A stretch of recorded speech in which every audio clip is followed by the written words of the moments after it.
every single year as we head into the winter months, I see a majority of year 10 and year 11 students making the same mistakes. And in fact, in my most recent Substack post, I actually created a diagram tracing the journey of majority of year 10 and year 11 students. I see this every single year, and I see students making the same mistake and falling into the same trap.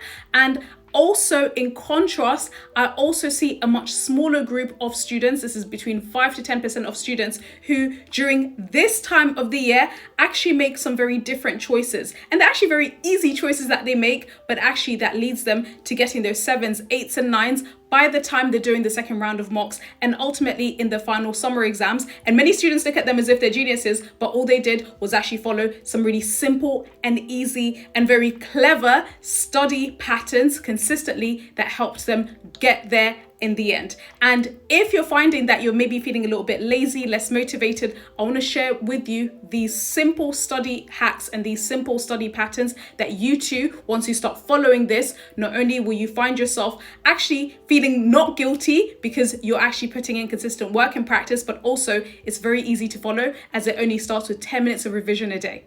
So this is the pattern that 90% of year 10 and year 11 students follow every single year, and every single year they end up getting the grades that they're not happy with, the grades that they don't deserve. And in fact, even just last summer gone, 40% of students ended up failing their English and maths GCSEs. This is the pattern that most students tend to follow.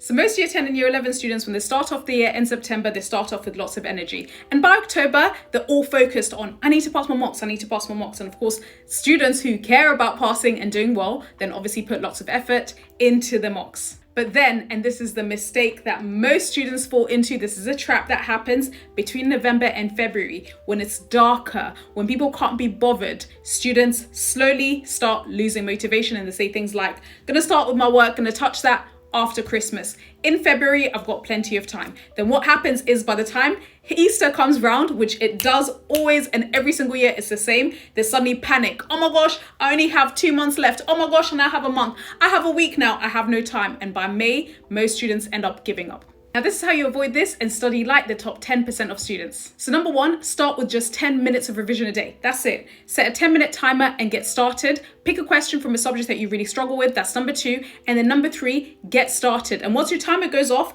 what you'll find is your brain wants to finish what you've started and you've got your practice in.